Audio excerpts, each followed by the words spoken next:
Hey, this is the Emmanuel's Library, and now you can listen to the preview of today's recommendation.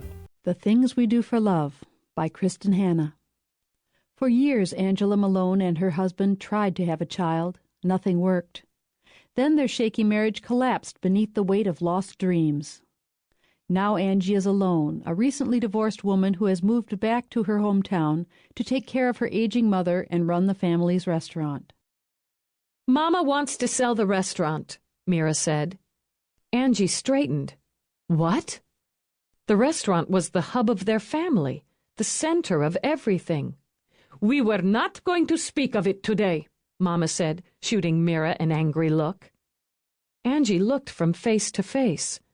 What in the hell is going on? Don't you swear, Angela, Mama snapped. But she sounded tired suddenly. Business at the restaurant is bad. I don't see how we can keep going. But Papa loved it, Angie said. Tears sprang into her mother's dark eyes. You hardly need to tell me this. Angie looked at Livy. What's wrong with the business? Livy shrugged. The economy is bad.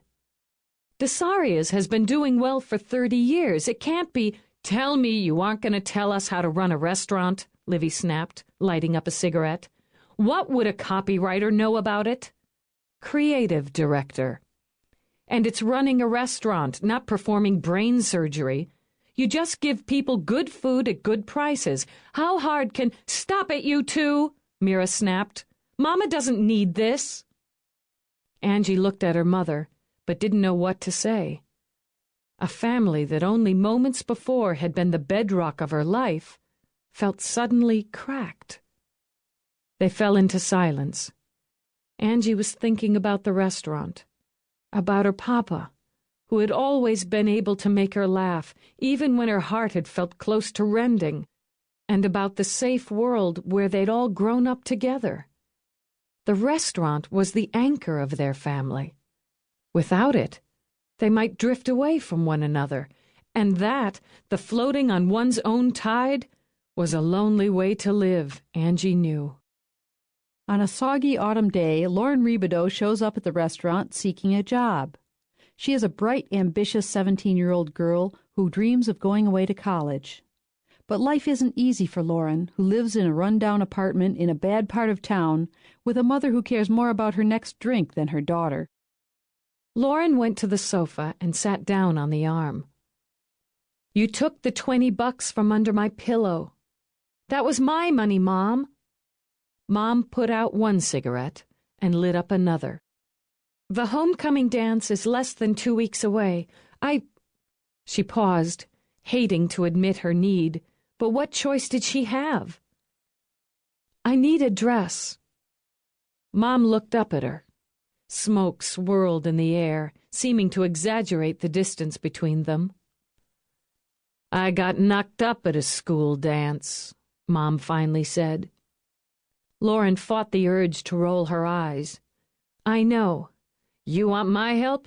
I'll give you some advice. No, that's screw the dance. Lauren couldn't believe it still hurt after all these years. When would she stop believing that her mom might change? Thanks, Mom. As usual, you're a big help. You'll see. When you're older. Mom leaned back, exhaling smoke. Her mouth trembled, and for the merest of moments, she looked sad. None of it matters. What you want, what you dream of. You live with what's left. If Lauren believed that, she'd never be able to get out of bed or off a bar stool. She reached down, brushed the blonde hair out of her mother's eyes. It's going to be different for me, Mom. Her mother almost smiled. I hope so, she murmured so softly, Lauren had to lean forward to hear it. When Lauren is abandoned by her mother, Angie doesn't hesitate to offer the girl a place to stay. But nothing could have prepared Angie for the far-reaching repercussions of her act of kindness. The Things We Do for Love is a poignant 12-hour emotional journey from Brilliance Audio Unabridged for only $36.95 on CD, $32.95 on tape. Abridged on tape 6 hours, just $24.95. On tape